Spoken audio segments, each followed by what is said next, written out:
Good morning, everybody, and welcome to Waking Up California with Diego Martinez. Wow, the elections have come and the elections have gone. At least the midterm elections, right? Well, we have a lot of stuff to go over today. First of all, I want to thank everybody who's watching us on all social media networks, and especially for those of you who are tuning in this morning on KPSF DB Radio. We are going live again, and every morning from here forward, we are actually going to keep Waking Up California every Thursday morning. If anything, let's educate ourselves on the laws that are coming. Let's educate ourselves on what's happening in the United States. Let's educate ourselves on things that we need to know, and we need to go out and vote. Voter turnout, what a disappointment. Less than 20% per county showed up to vote. No wonder the numbers are so low. And they were even low for the winners that went out there and win. I want to congratulate John Duarte for being the Republican representation for District 13. John, I wish you the best of luck. And if anything I can help John Duarte do to win District 13 against Adam Gray, John, just reach out. Your committee can reach out. I'm more than happy to help you. John Duarte is a great guy, businessman, going to represent the Republican Party on District 13. So I wish him the best of luck. If you guys voted for me and you guys are listening to this show, not a lot of people showed up to vote, but even a little bit that showed up to vote for me, please turn around and vote for John Duarte, District 13, for Congress come November. We have a long way to go. What are we doing? At this moment, we're going to take the rest of June off in the political world. We're going to reface our campaign together and figure out where we are and what we are going to move forward. But the program will continue. If any of you guys are out there listening to this on Diego Martinez for Governor, unofficial, or any one of the governor pages, those pages will be going down by Monday. So please either move over to Diego Martinez for Congress right now, which we're going to do a name change. It's just going to be Diego Martinez Waking Up California page. From here forward, hopefully by Monday we'll have all that taken care of. For all of you guys who are listening or watching on Instagram, YouTube, or any of the other social medias that are Diego for Cali 2022, that's actually going to stay all the same. We're just going to educate people. At this moment right now, a lot of you guys don't know what's going on. Max is over in Sacramento, and he is actually sitting in. The vote for SB 866 is happening today. What's SB 866? SB 866 is where a child of 12 years old or older can and has the power and authority to be able to actually go and get a vaccination or any medical treatment without their parents' knowledge. That bill cannot pass. You know, we talk about gun control, and that seems to be popular on the news every day. Gun control, gun control, gun control. What about, very simple, what about just the simple things in life, which are parent control?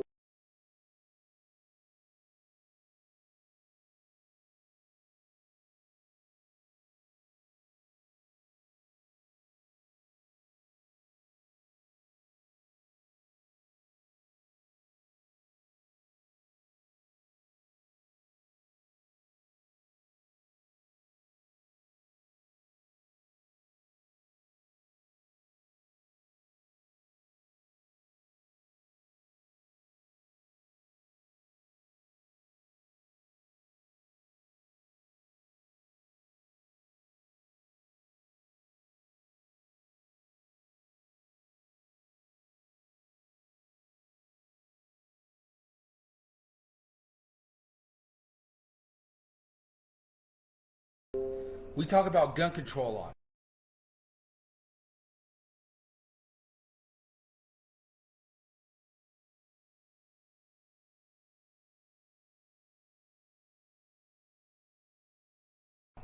We're talking about SB 866. We're taking all the parents' rights away from them.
but we want to talk about gun control. We should talk about parent control. And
the overreach of government into our lives and into our homes and reaching out to our kids.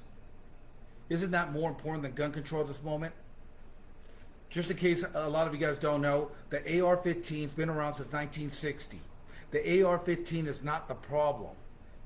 The problem starts at home, when we don't show our kids how to respect other adults, where we have lost that our kids actually respect adults or people in power. Why? Because the government overreached. When we were growing up, we didn't have mass shootings at schools. Why? Not only because there was probably a gun in the back of every pickup truck out there in the rural areas, but because kids didn't have hatred towards other kids the way they do today. Kids didn't disrespect adults and hated their teachers the way they do today. All that starts at home. Our home values have been trampled by our government. When they talked about you cannot spank your kid anymore, you can't do this anymore, you can't do that anymore with your kids. We have given our parental rights away to the government. Now the government wants to take our kids away by giving them medical freedom to be able to go do a 12 and over where they can go do anything that they want medically, and you do not have a say. You can't say yes or no. You can't do anything about it. When are we going to put a stop to all this? Well, there's two types of people. There's the advocates who really want change, who are the people that actually want to go out there and say, hey, enough's enough. And then there's your politicians who can, but don't have the same oomph as your advocate. So where are we? Are you an advocate or are you a politician? Are you somebody who wants to stand on sidelines and watch everything happen, or you want to be a doer? Do you want to get involved? A lot of groups are coming out these days, the CRA, the Central Committees, the Women's Federation. There are different groups. Tuolumne County has a group called Freedom Fighters. They're a brand new group of nonpartisan people from all parties that come together and meet every other Tuesday in Tuolumne County. A young man by the name of Andrew is trying to build this. He's 18 years old. And this kid is building this group. One thing that me and him had talked about is don't make it a Republican or a Democrat group. Make it a political group of people who actually want to get involved. Because what we do is we separate ourselves. I'm a Republican, I'm a Democrat. We separate ourselves when we are all trying to fight for the same thing. Unity, better cost of living, a better world. So as me and Andrews talked, I said, don't name it a Republican movement. Don't name it a Democrat or Green Tea or whatever you want to call it. Just name it a Freedom Fighter for America, a group that everybody can join. Because Democrat ideas, Libertarian ideas, Green Party ideas, Tea Party ideas, Republican ideas, ideologies are all the same when you can sit in a room, and that's how we're going to make a difference. We're not going to make a difference by just going to Republican events. We're not going to make a difference by just going to Democratic events. We're going to make a difference by crossing the lines and actually starting to understand each other on how everybody wants the world to be better. One of the worst things in the midterms was, how many of you guys had a vote for local officials? We all did. But we don't even know who that local official is or what they're running on. And that's what this thing in Tuolumne County has actually exposed. A lot more people who are running at a local level, so that the people from the town, from the county, can actually get to meet them. We never know. We never get to see. How many times have you saw a debate of somebody running for mayor? How many times have you guys saw a debate of somebody running for county council?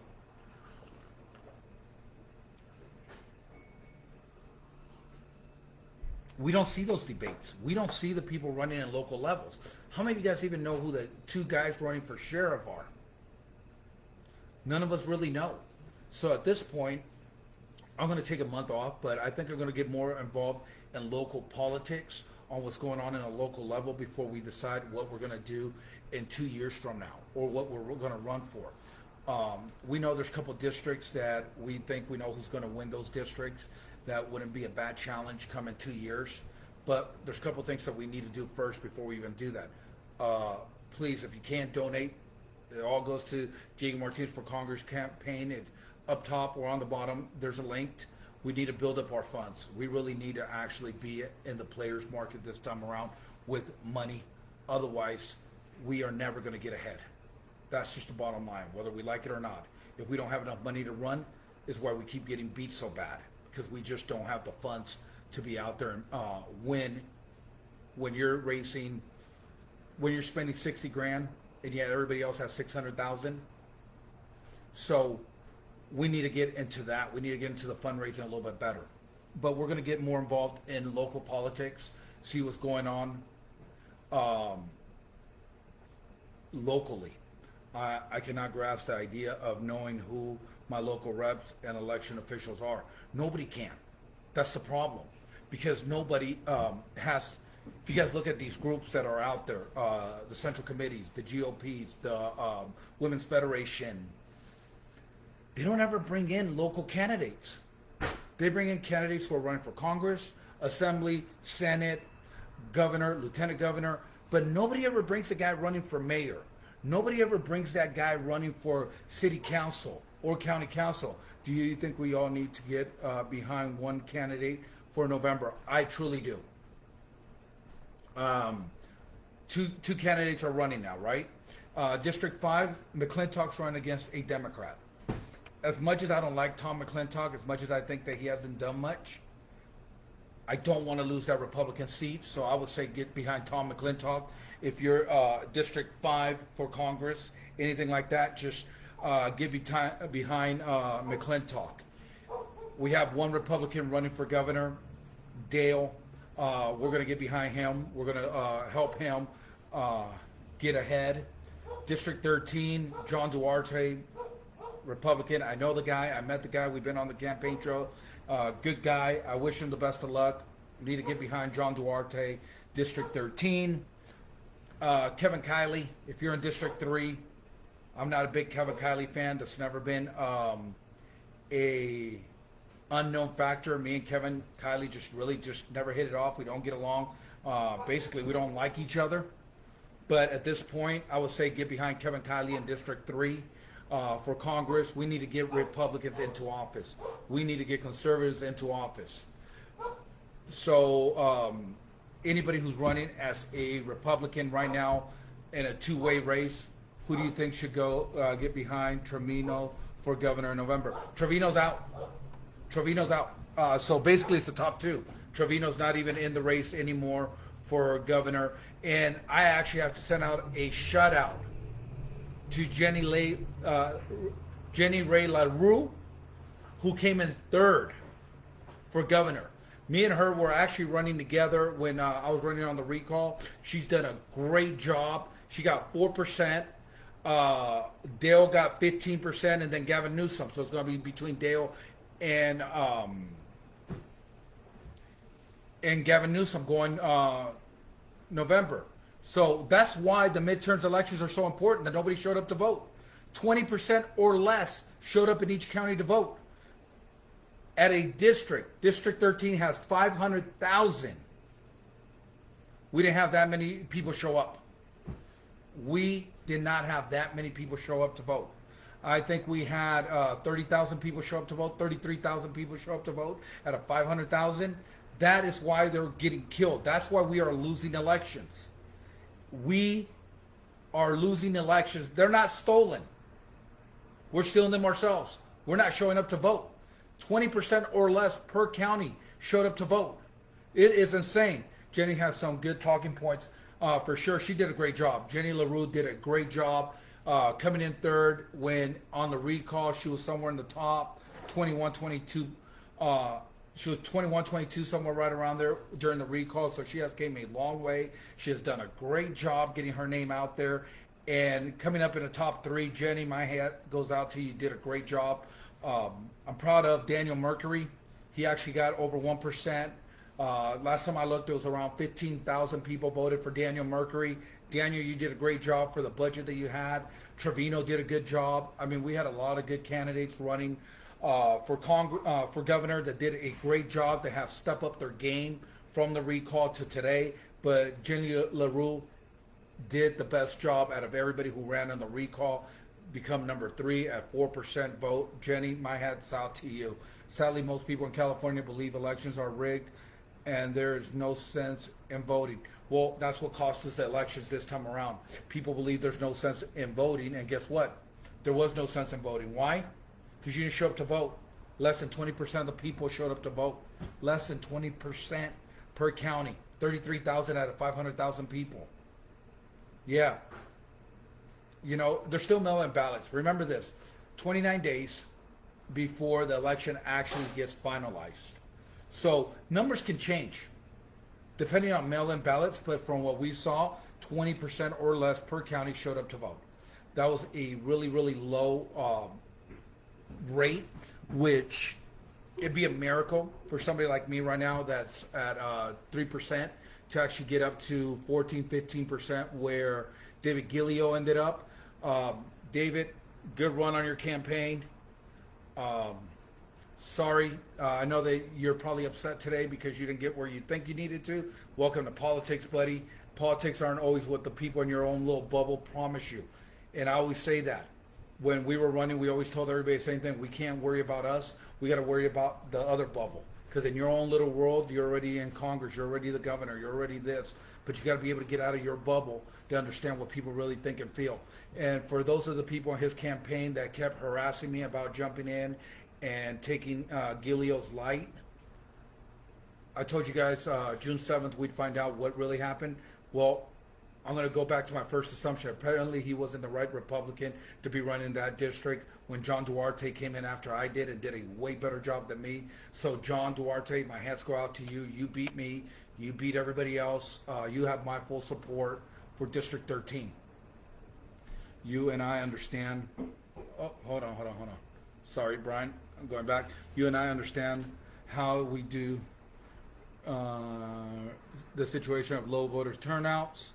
I'm asking same question. What do you think about Rachel Hamm?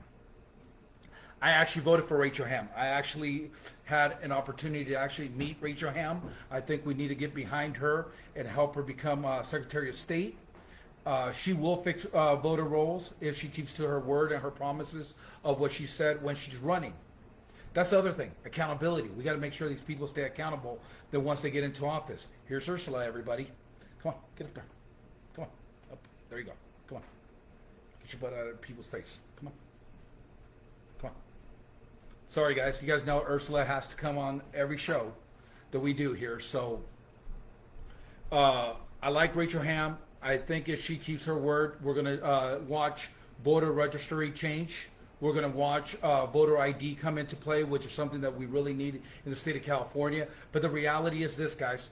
What does it matter whether we have voter ID or not if people aren't showing up to vote? So how do we get people to go out and vote? Stop talking about voter fraud. Stop talking about elections being stolen.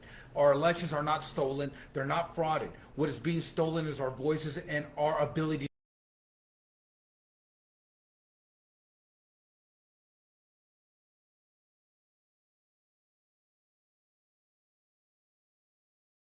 to go out and vote.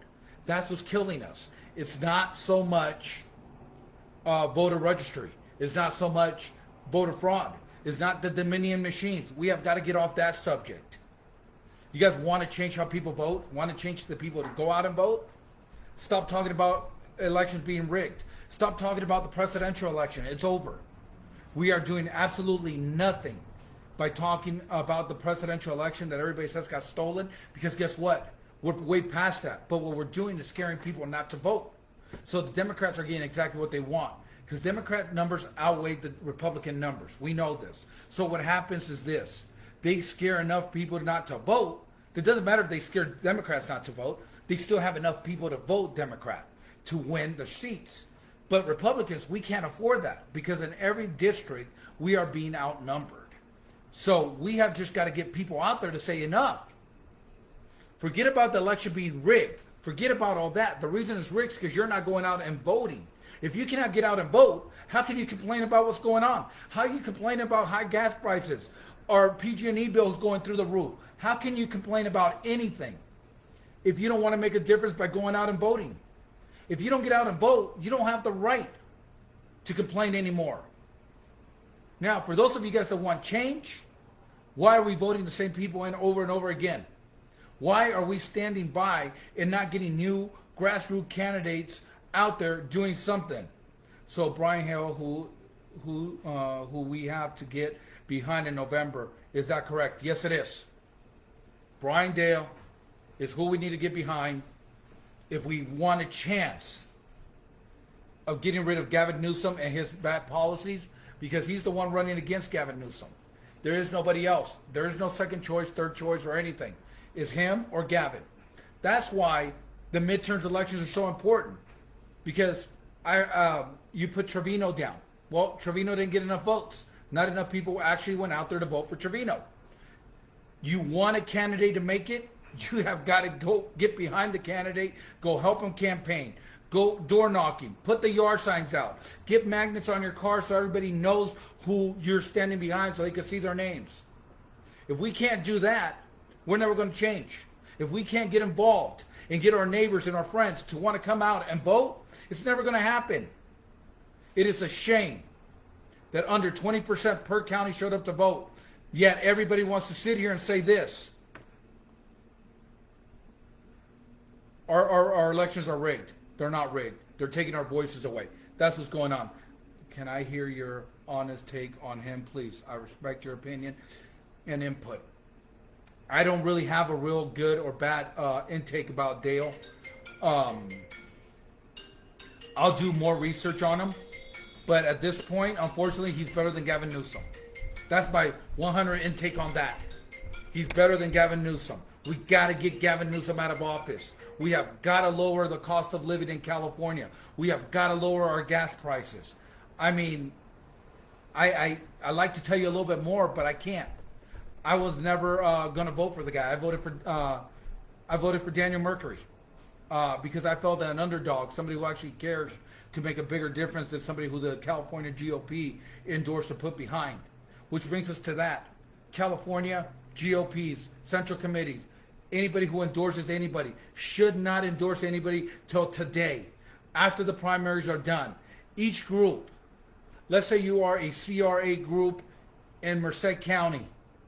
You have 3 Republican candidates. Divide your room up. People who believe in this candidate should go and help that candidate. People who believe in this candidate should help this candidate. People who believe in this candidate should help this candidate. Take 3, 4 groups that you need and go push your candidates so that we have a better opportunity of being able to win.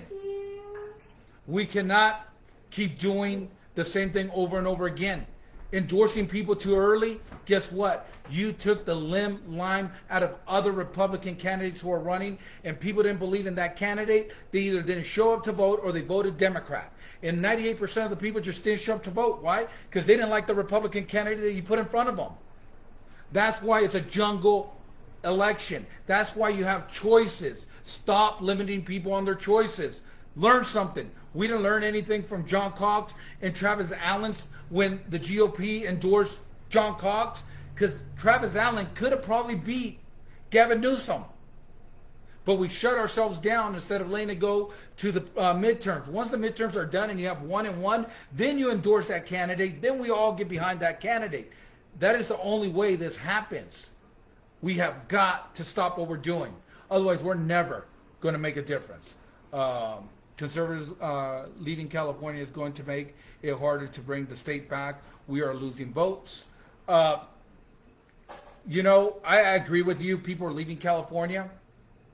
But I think there's people sick enough of California already and what's going on that we could pick up votes. But we have got to get people's names out there. If there's 10 candidates running, everybody should know about all 10 candidates, not just the one that the central committees elect, who they want to endorse because they might have more money because they've been working on it a little bit longer.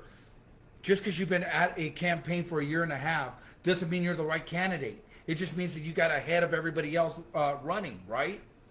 When we were doing the recall, before the recall came, the first guys that came out was me, Major Williams, Grover.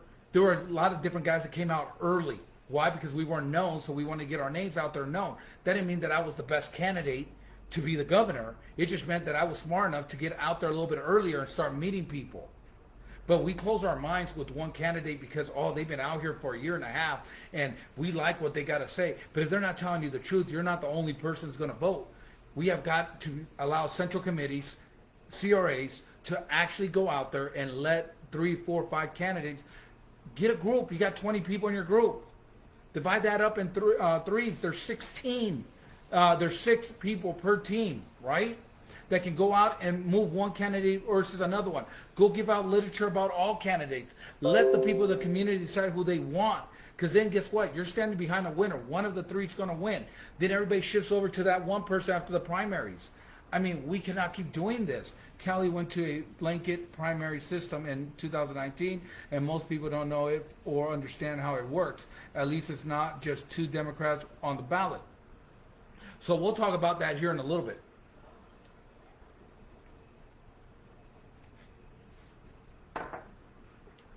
The jungle primaries, as everybody calls it, right? Gives you an opportunity to have more than one candidate per party be out there campaigning to win. But we have got to let the people know each one of those candidates. Then they can make a right decision. But it is unfair that a CRA will endorse one candidate, yet they go to a district somewhere and the other 2 Republican candidates can't go there because it's a CRA meeting. It's a meet and greet. It's whatever it is. We need to do more fundraising. We need to do more grassroots movements. And we need to get grassroots candidates in office. Look at what's going on. We don't have grassroots candidates in office. Why? Because they don't have enough money to be able to run. Yet everybody wants these people to keep running, but without money, you can't do anything in this game. And it sucks that that happens. In some districts, we flooded so many Republicans that we have 2 Democrats running. Now we don't have a choice. That district's going to go Democrat. I got to take a quick break here on KPSF DB Radio, satellite radio, all day long. My name is Diego Martinez, and this is Waking Up California every Thursday morning at 9 a.m. We'll be back in about 60 seconds. We'll see you guys in a few minutes. So for those of you guys who are still watching here on the internet, I hate radio silence, so we got to look at everything that's going on. We have a great opportunity, a great chance to make a difference in November. But if we don't get our friends involved, it's not going to happen. If you guys have any questions, right now would be a great time to put them down here so we can address them. I just want to thank everybody who stood by me, who supported me, who donated to my campaign, who believed in me. We're not done in the political world. Take 30 days off, figure out what we're going to do. A lot of changes in my personal life that just happened that need to put in order, need to put where we're headed and what's important to us. Like I said earlier, I'm going to get a lot more involved in local politics, who's running for county council, who's running for city council. We're going to see if we have a little influence in that. Would I run for a local office like county council or something like that? We have mulled that over a little bit just to get in office, just so we can get our feet wet, maybe get to be known a little bit. You don't understand this. We are, as Russ are giving us opportunities to vote in the elections that we are not fundamental part of yet. We still don't go out and vote. How can we reach out our demographics of people to wake up and get out and vote? We'll talk about that as soon as we come back here on the air. Would I run for local office? I might. If an opportunity comes up between now and the next election cycle, we might run for a local office. We know that local offices have a lot more control. They need more help. And it's a shame that the people that run against the people who are in office are kind of weak and they don't have the fortitude to be able to win. So we might run for local office. We don't know yet. We're looking at different stuff. We're getting involved. Probably going to move back up to Tuolumne County and take a better look at what's going on up there with this group, with this kid who's doing American Freedom Fighters group that he's talking about building the coalition, mostly for local politics. We'll get into that here when we come back from break a little bit. Give me 2, 1. Welcome back to KPSF DB Radio with Diego Martinez, Waking Up California, and everybody else who's watching us on social media. Thank you for joining us this morning. We have a lot of topics to cover.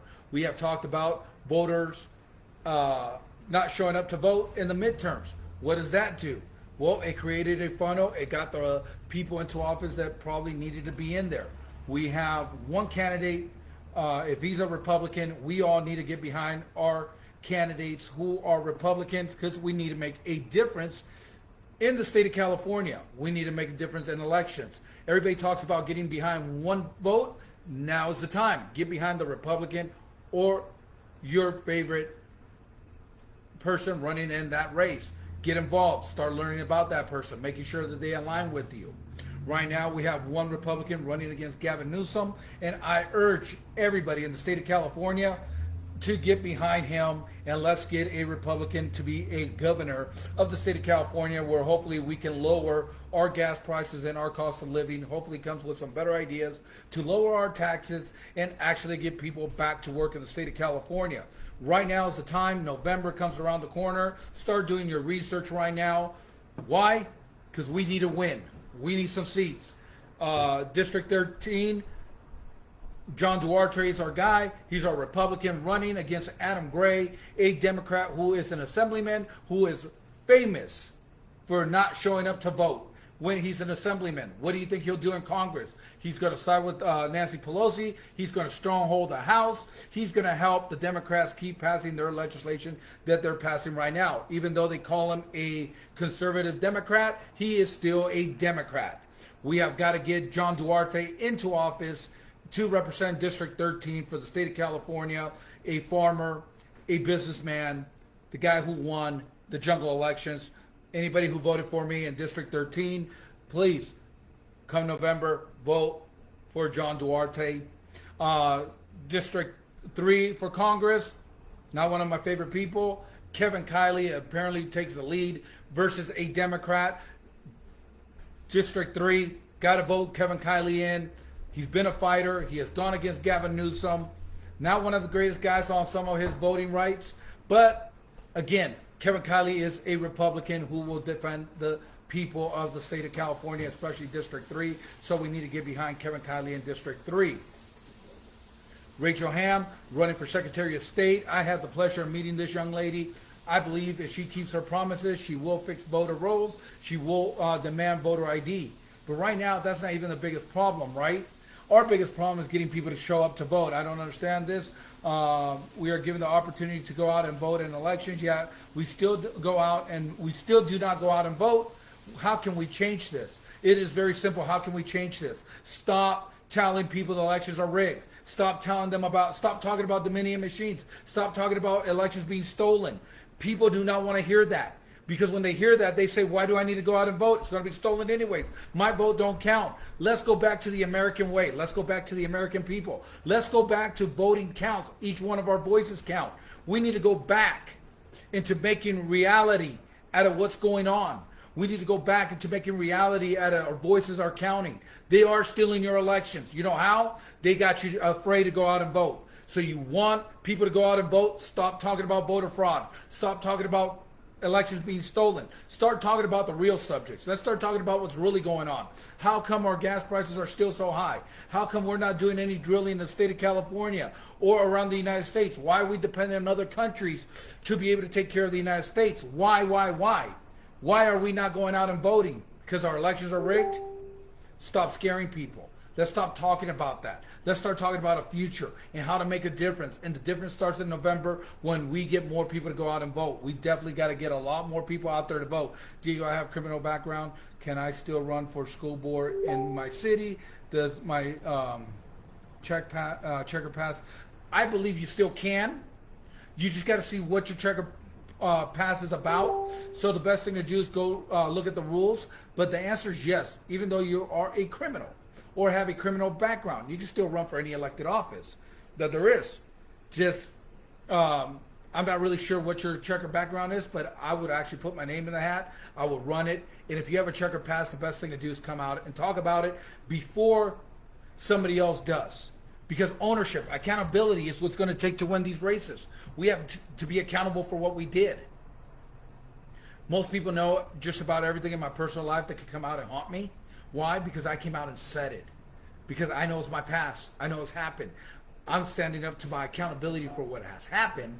But at the same time, if you're planning to run for any office at all, whatever it might be, if there's a checker pass, and we all have them, we all have one or two skeletons coming out of somewhere all the time. What's the best thing to do is go in front of it.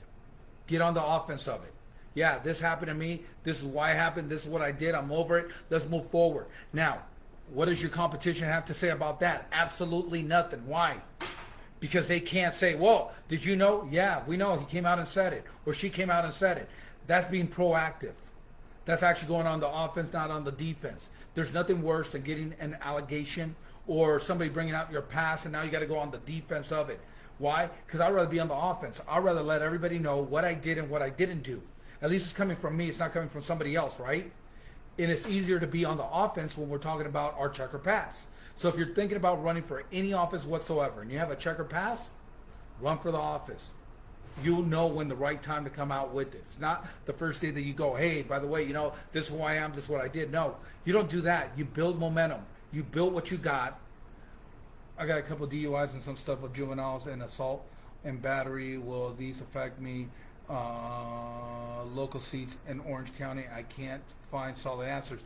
Well, let me just explain it this way. Everybody in Congress got a DUI. Everybody in local offices have DUIs. Shit, half the lawyers that I know have DUIs. Does it affect them? No. Assault and battery, depending whether it was a spouse or was it a self-defense assault and battery. If you've ever been in a bar fight, that's technically assault and battery.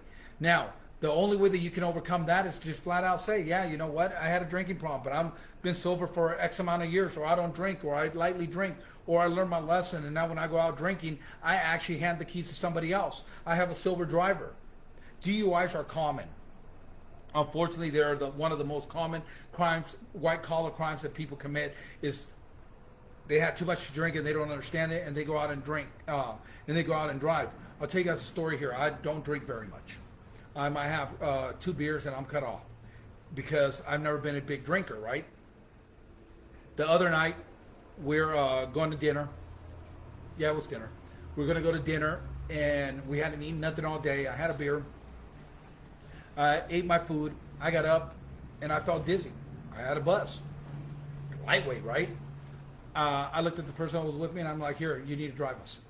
They didn't have nothing to drink. A lot of people don't understand that. So when you're talking about DUI, you got to be responsible about it. You got to say, hey, you know what? I had a couple DUIs when I was younger. I do this, this, and this now, and move on forward. That should not affect you. Assault and battery, depending on what that was, and if you want to hit me up afterwards, give me a call later, and we'll talk about exactly what that assault and battery was, and we could figure out how to get out of that rim and get you into office. Because we all have a past. I'm 46 years old. I haven't been a saint my whole life. Things happen. We're normal people. We're everyday people that go out and work. Most of the guys who I worked at the lumber mill, after work, they went out and had a beer or two. Wasn't my thing, but they did. But you can't crucify somebody for living a normal life and trying to run for office. You can't crucify somebody for trying to be a working person when we never thought we'd get into the public eye. See, that's the difference between a blue-collar worker trying to make a difference because things have gotten that bad and a career politician who's been molded his whole life to do this. What was that? What I was when people sprung the record.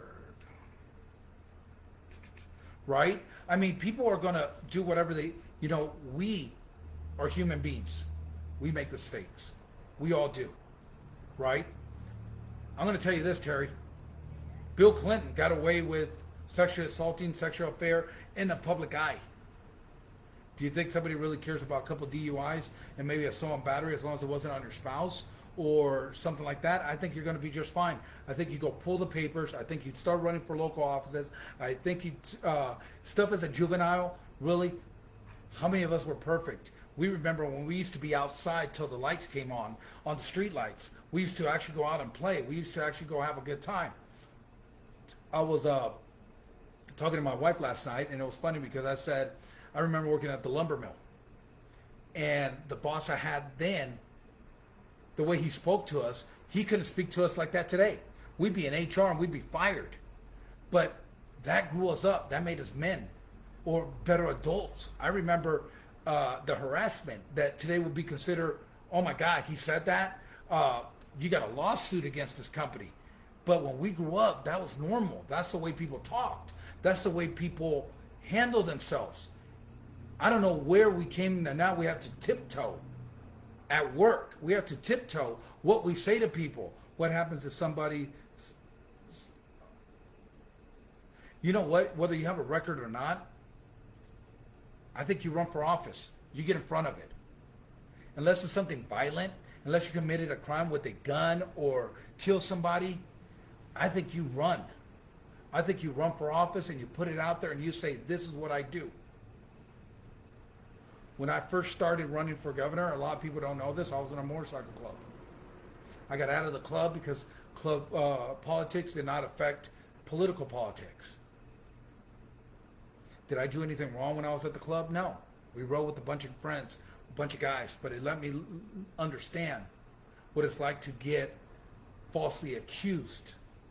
Or you ever been riding your motorcycle down the street and you get pulled over for no reason because you got a patch on your back, even though your registration's up to date, all your lights, everything worked, but because you got a patch on your back, you get pulled over because all of a sudden you're a bad person. I know a lot of guys who ride motorcycles who are in clubs, that they do it for the love of motorcycle, the love of the friends and the friendship and the brotherhood that you come up with. Yet I also got to experience the other side of getting pulled over for nothing. Getting harassed for no reason. That stuff we got to stop. But that's part of my past. Did I ever shy away from it? No. And I will always tell everybody, yeah, I did it. And I have a love for motorcycles. I still ride. I can't imagine my life without a motorcycle because it's my freedom. It's where my head goes out. So if you have a record, if you've done something, and you want to run for office, my biggest suggestion to you is come out and say it. You don't need to say it the first day that you come out, but you need to come out and let people know, yes, I did this. Yes, you know what, if you run a background check, you're going to find a couple of DUIs, you're going to find an assault battery, you're going to find out that as a juvenile, I went to juvenile hall, I was young, I was stupid, I didn't know what I was doing. I grew up, I'm 46 years old now, right? So the kid who I was when I was 16, 17, 18, 19, 20, shit, the man I was at 30 is not the man who I am today. You know, we grow up. Talking with the wife last night, we were talking about when we were growing up. And we made a comment about, remember when you were growing up, when you were in high school, and you saw the cool kids, or you saw the nerdy kids, or these group of kids, and you see them 20, 30 years later, and you see how successful they are, how they're not that bad kid anymore, the kid that got in trouble all the time anymore, how they actually have made something of their lives. That's what happens when you're a kid. You make mistakes. You do stupid stuff. You think that you're invisible. You think the world revolves around you. But you grow up. You get a job. You get a family. You get responsibilities. And you become the man or woman you're supposed to be. Can we fault people for what they did when they were younger? The answer is no. You shouldn't. Because that's part of evolution. That's part of life. It's part of growing up. And I think that anybody who's a blue-collar worker, who's actually out there that wants to do something, you need to live your dreams. America is the land of freedom. America is the land of dreams. Relive your dreams. If you want to run for school board, Terry, please do so. Go out, run. Anything that I can do, or anybody who I know in the political world can do to help you, we are more than happy to stand behind you and help you with any kind of campaign. Because that's what we don't have. We don't have people that want to help other people. Max, are you on there, buddy? I'm going to let Max in real quick because I want to know what happened today with SB 866, which he was at the Capitol. So, Max, come on in. Let's see. Come on, Max. Get on in here and tell us what happened before we have to go off the air. Everybody, thank you guys very much. Max, what's going on, buddy? Hey, so SB 866, got some news for you. It was supposed to be on the third reading file today. That actually got moved to another day, so it will not be heard today. Actually, the hearing was just adjourned not that long ago. I'm sorry. Oh, okay. Yeah, the hearing was adjourned maybe 10 minutes ago. I'm sorry? No, the entrance is that way, actually. Yeah, sorry, someone's asking me about the entrance. But anyways, I went and talked to quite a few people. I talked to Shannon Grove, Brian Jones, Assemblymember James Gallagher. I talked to Jim Cooper, Sheriff Jim Cooper, or the new duly elected sheriff of Sacramento, Jim Cooper.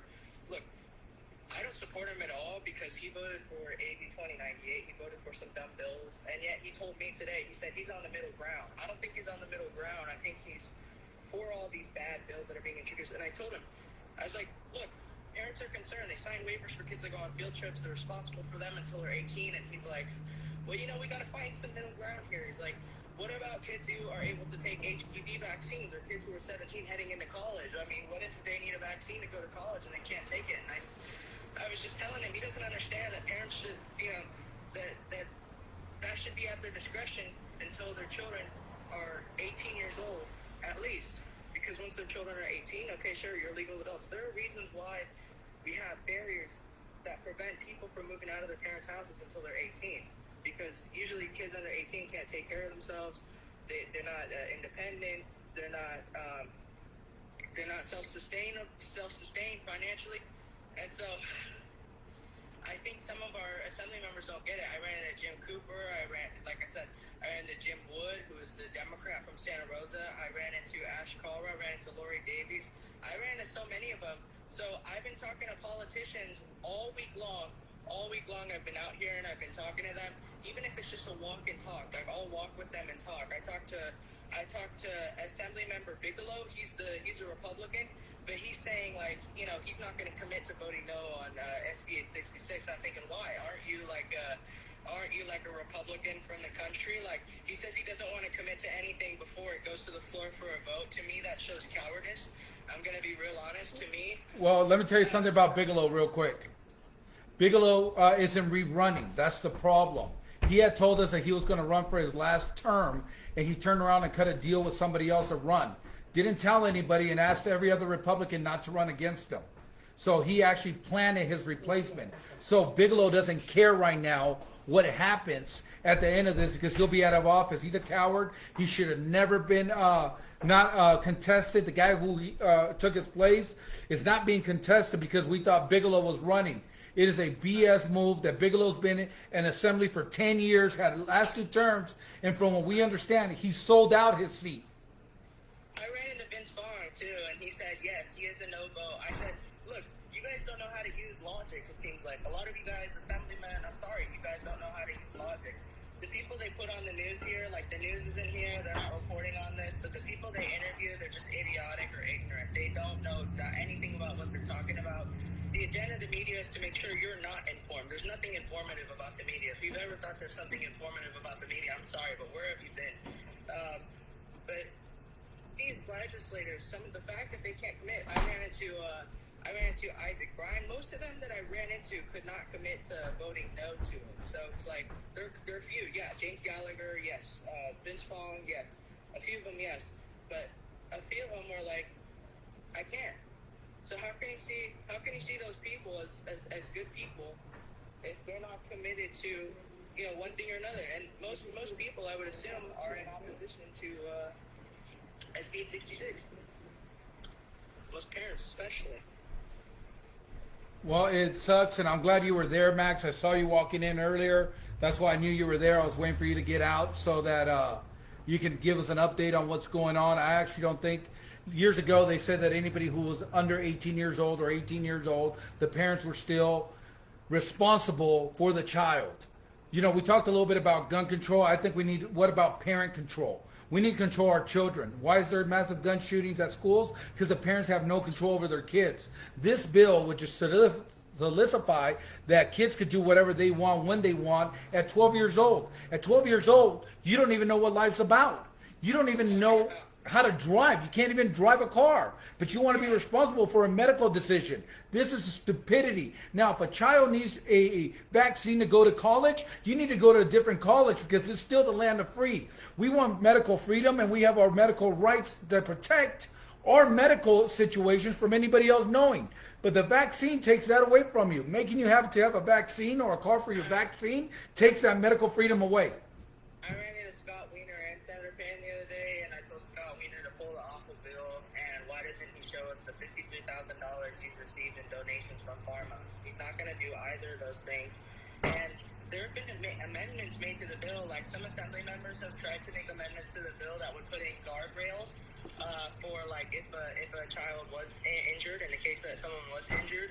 But Scott Wiener rejected all those amendments because because if the bill was amended, it would have to go straight back to the Senate and go through all the committees again, go through the Senate and then go back to the Assembly again. So if you amend a bill, the process starts all over again.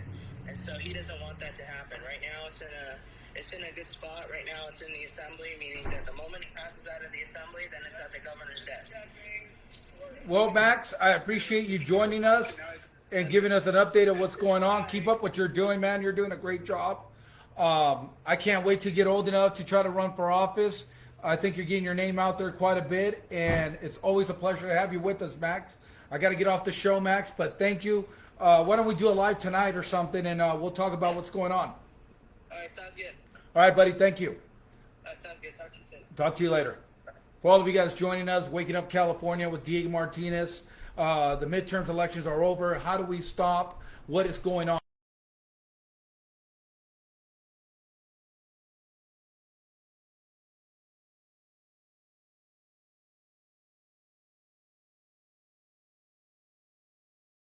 To make sure that our kids are protected. SB 866 got postponed. Max was out there live at the Capitol telling us what was going on. We will be back with you guys next week, Waking Up California with Diego Martinez. We're going to keep all these political groups going. We're going to talk about everything that's going on in America and in California. If you guys are watching me on Diego Martinez for Governor, please get off that page and go to Diego Martinez for Congress, which the name of that page will be getting changed over here this week to Diego Martinez, Waking Up California. We will no longer be broadcasting off those pages other than Diego Martinez for Congress, which is right now, which is going to get changed over to Diego Martinez for Waking Up California. Diego for Cali on Instagram and all other social medias will be going. And we will also be broadcasting still on KPSF DB Radio on the internet. Thank you guys for joining me, Diego Martinez. We'll see you guys next time around. Don't forget, go out and vote. Your vote counts. Gino, thank you for joining us, and we'll see you in a little bit. I'll send you the link. Talk to you guys on the next go round. Diego Martinez signing off.